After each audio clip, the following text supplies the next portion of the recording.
Good morning mga kumarites. Bago nga po ako bumaba ay magliligpit nga muna ako ng higaan namin. Tanghali na nga po ako gumising dahil meron naman nga po nagbabantay sa aming tindahan. Yusin ko nga lang po itong higaan namin para mamayang gabi nga po ay malinis nga po pagkahiga namin. Nga pong nagtanong kung ano nga pong nakadikit dito sa dingding namin, ito nga po ay wallpaper bricks. Noong February pa nga po namin ito kinabit at hanggang ngayon nga po ay nakadikit pa. Marami nga rin po akong nababasa na matatanggal nga rin po ito kaagad. Dahil yung dinikitan nga po namin ay hindi pa nga po iyan finish at hollow blocks pa nga lang po talaga iyan. Tinanggal nga lang po ni Jowa yung mga bukol-bukol dyan bago kami magdikit. Siguro dahil wala naman nga po kaming mga maliliit na bata at wala nga pong nagkukut-kut dito kaya tumagal nga po itong aming wallpaper bricks. Depende nga rin po talaga siguro kung madikit nga po yung nabili mo dahil yung nabili nga po namin ay madikit talaga. Ipan nga po namin itong dikitan ng wallpaper bricks para hindi nga po magkakahulugan yung semento dito sa aming higaan. Mabilis lang kasi yung alikabok pag wala nga pong wallpaper bricks dyan na nakadikit. Unang post nga po namin ito ay medyo marami din talagang nag-bash. Meron din naman nagsabi na maganda nga rin po itong aming ginawa. Gaya ko nga na wala pa namang budget sa pagpapafinish kaya umaasa nga po kami sa DIY. Mahalaga nga po ay hindi na maging maalikabok dito. Tsaka 588 nga lang po yung ginastos namin dyan, kumarites 100 peraso na iyon at kasya na nga po dito sa aming higaan. Mahal ng materialis ngayon, abay kulang pa nga po iyon sa buhangin plus simento pa. Pagkatapos dito sa higaan, diretso na nga po ako sa sala at nagbukas na nga po ako ng kurtina. Medyo may ambon-ambon pa nga kumarites pero tuwing madaling araw talaga yung kalakasan ng ulan. Hindi pa kumakalat yung taas namin dahil wala pa nga pong pasok yung dalawa. Madalas talaga ay sila ang nagkakalat dito dahil pagkagaling nga po nila ng school ay talaga namang hindi nililigpit yung kanilang mga pinagsuotan. At tinangarin po yung bag nila abay kung saan-saan nga lang nilalagay. Hindi ko rin naman masundan ng linis dahil busy nga rin po ako doon sa baba. Kaya nung wala nga pong silang pasok ay pinalinis ko nga po talaga sa kanila dito. Kaunting ligpitin lang dito kumarites kaya ako na nga po ang nagligpit. Bukas nga lang tayo ng bintana at pintuan dahil ilang araw na nga po ito nakasara dahil sa ulan. Yung ambon-ambon na lang naman at maliwanag na nga rin po yung langit kaya ayan binuksan ko na nga po dito. Sana nga talaga ay hindi na masyadong mag-ulan dahil kawawa na nga po yung mga lugar na sobrang binaha na. Hirap pa naman yung binabahang bahay dahil dati nga po ay ganyan nga rin po kami. Kaya naman nung gumawa nga po kami ng bahay kumarites abay tinaasan ko na talaga yung sahig namin. Hindi nga rin po natutuyo itong tuwalya namin dahil hindi nga po umaaraw. Kaya ito nakasampay nga lang po ito dito sa loob ng bahay namin. Wala pa nga po kaming bagong pinapaayos dito sa munting bahay namin kumarites dahil inuuna nga po namin magkaroon ng puhunan muna yung aming munting tindahan. Ngayon ay kontento na nga po kami kung ano nga po yung itsura ng munti naming bahay. Last year kasi kumarites ang pinagawa namin ay itong pintuan nga po at bintana. Dahil dati nga po umaalis kami ay wala nga pong sarado itong pintuan namin at bintana. Ayan at iginilid ko nga lang po yung uniform ng mga bata dahil tuyo na nga po ito. Isasampay ko nga po sana dito yung tuwalya kaso ilang araw na nga po itong basa at hindi natutuyo dahil wala nga pong araw. Kaso nga naamoy ko nga po at hindi nakaaya-aya kaya hinagis ko na nga po para nga po ilagay doon sa labahan. Ayan at malinis na naman nga po yung aming higaan bago nga po ako bumaba.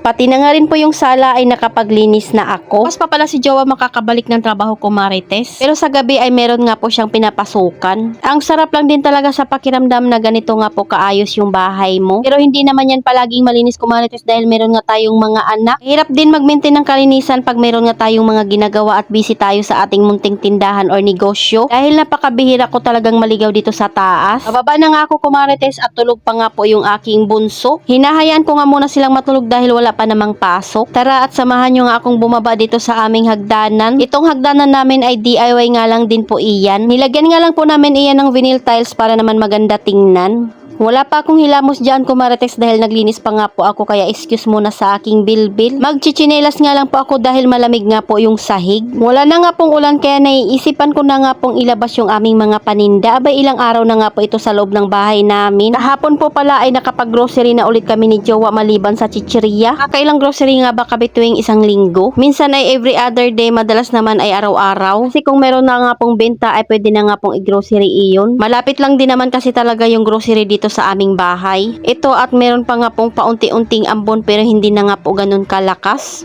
Pero ilalabas ko na nga po talaga itong aming mga paninda. Pinunasan ko nga lang muna itong labas ng tindahan namin dahil basa at meron nga pong mga dumi para pwede nga po nilang ilapag yung kanilang mga binili dito. Kamusta ang inyong mga munting tindahan ko marites? Dahil sa ulan ay ilang araw na nga rin pa akong hindi nakakapaglinis dito sa labas ng munti naming tindahan. Kaya magpupunas at maglilinis na nga muna ako.